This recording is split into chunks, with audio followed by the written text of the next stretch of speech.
في 4 تموز 2025 وتحت عنوان سبيل المؤمنين، هذا هو الطريق. أصدرت حركة حسم الجناح المسلح لجماعة الإخوان الإرهابية التي تأسست في عام 2016 وتدير نشاطها من تركيا مقطعا مصورا مدته 3 دقائق و38 ثانية جاء محملا برسائل تهديد واهية بإعادة مشاهد الفوضى والعنف في مصر. أظهر المقطع المصور عناصر حسم مدججة بالسلاح داخل معسكرات للتدريب في مناطق صحراوية غير مأهولة بأحد البلدان المجاورة، واختتم بعبارة حركة سواعد مصر القاهرة. وقبل 24 ساعة فقط من بيان حسم، أصدرت الجماعة الإرهابية الأم الإخوان بيانا آخر يحرض على العنف من خلال موقعها الرسمي في 3 يوليو تموز، تزعم فيه أن حاجة مصر للتغيير لم تعد محل شك.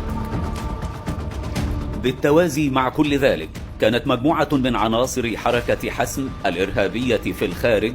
ترسم المخطط وتصدر التعليمات لتنفيذ عدد من العمليات الإرهابية داخل الأراضي المصرية. لكن في مصر كانت كل خيوط المؤامرة تحت مجهر أجهزة الدولة وأعين مؤسساتها التي أبدا لا تنام. فتوافرت المعلومات لدى الدولة المصرية عن مخطط المجموعة الهاربة التي ضمت 5 عناصر، على رأسهم القيادي الإخواني الهارب يحيى السيد إبراهيم محمد موسى، أحد أبرز مؤسسي حركة حسم، المشرف على هيكلها المسلح والتقني والتأصيل الشرعي، باعتباره العقل المخطط لكثير من عمليات الجماعة الإرهابية داخل مصر على مدار السنوات الماضية، مثل حادث اغتيال النائب العام واغتيال الشهيد المقدم ماجد عبد الرازق، ومحاولة اغتيال مفتي الجمهورية الأسبق الدكتور علي جمعة، ومحاولة استهداف الطائرة الرئاسية عام 2019، وحادث تفجير معهد الأورام في العام نفسه. أما العنصر الثاني في المجموعة المحركة فهو القيادي بحركة حسم علي محمود محمد عبد الونيس، المحكوم عليه بعدد من الأحكام المشددة في قضايا إرهابية، على رأسها استهداف الشهيد العميد عادل رجائي واستهداف معهد تدريب أفراد الشرطة بمحافظة الغربية. كما شارك في المخطط من الخارج الهارب محمد عبد الحفيظ عبد الله عبد الحفيظ، مسؤول العمليات والدعم اللوجستي والتأصيل الشرعي لحركة حسم، ومحمد رفيق إبراهيم مناع، أحد أبرز قيادات الحركة الإرهابية، المحكوم عليه بالسجن المؤبد في عدد من القضايا، على رأسها قضية تزوير محررات رسمية لعناصر إخوانية. وكذلك الهارب علاء علي السماحي، أحد أخطر عناصر الحركة الإرهابية في الخارج، المتهم بتنفيذ كثير من الحوادث الإرهابية، من بينها استهداف موكب اللواء مصطفى النمر مدير أمن الإسكندرية سابقا. هؤلاء ال5 جميعا دبروا مؤامراتهم وأصدروا التعليمات إلى أحد أخطر عناصر الحركة الإرهابية، وهو الإرهابي أحمد عبد الرازق، الهارب في إحدى الدول الحدودية لمصر، للتسلل إلى داخل الحدود المصرية عبر الدروب الصحراوية بغرض تنفيذ عمليات إرهابية وصناعة مشهد جديد للفوضى في مصر والإضرار بسمعة البلاد أمنيا واقتصاديا.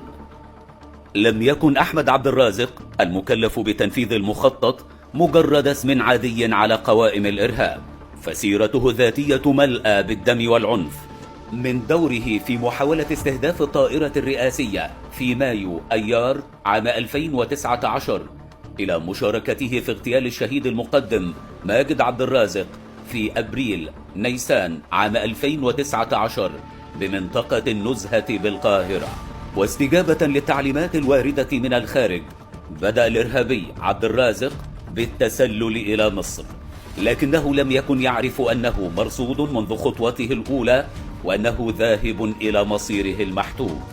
فاستطاعت الأجهزة الأمنية المصرية تتبع دخوله إلى مصر ومراقبة مسار رحلته التي ستكون الأخيرة، بداية من وصوله إلى نقطة الحدود مرورا بمئات الكيلومترات التي قطعها، وصولا إلى قلب القاهرة الكبرى، وتحديدا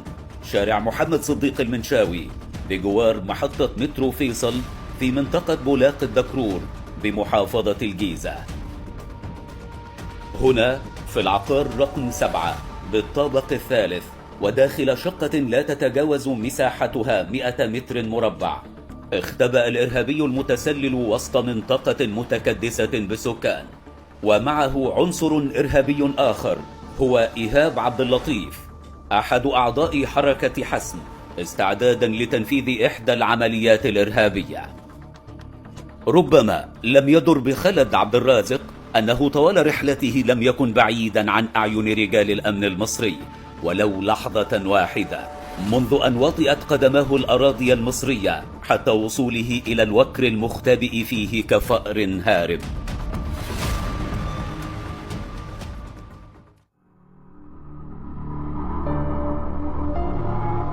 مع حلول فجر 7 من يوليو تموز، وعقب الحصول على إذن نيابة أمن الدولة العليا،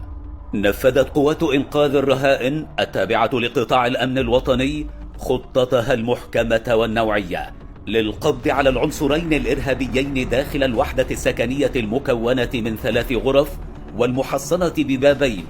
أحدهما حديدي والآخر خشبي.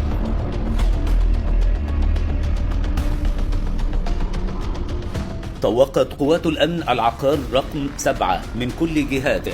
ثم اقتحمت الوحدة السكنية. ومع بدء عملية الاقتحام بادر الإرهابيان بمحاولة الهرب بالقفز من النافذة وإطلاق الأعيرة النارية، ما أسفر عن إصابة واستشهاد شاب مدني عمره 30 عاما هو المهندس مصطفى أنور أحمد عفيفي، الذي تصادف مروره بمحيط الواقعة في أثناء ذهابه لأداء صلاة الفجر، لكن طلقات الإرهاب أنهت حياته. وحين حاول أحد الضباط المشاركين في المداهمة إنقاذه وإخراجه من محيط العملية، تلقى رصاصة أصيب على إثرها. ومع استمرار المواجهة النارية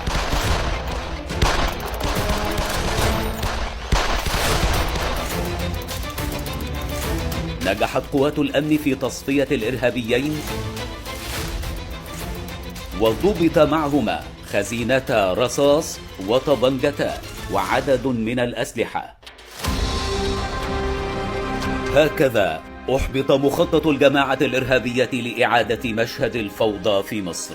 عقب أيام من احتفال المصريين بالذكرى 12 لثورة 30 من يونيو حزيران، وهي الثورة التي أطاحت بحكم المرشد وأنهت سنة الجماعة القاتمة.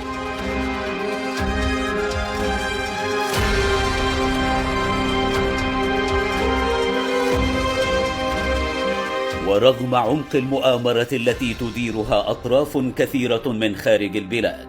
ووسط إقليم مليء بالاضطرابات والنيران،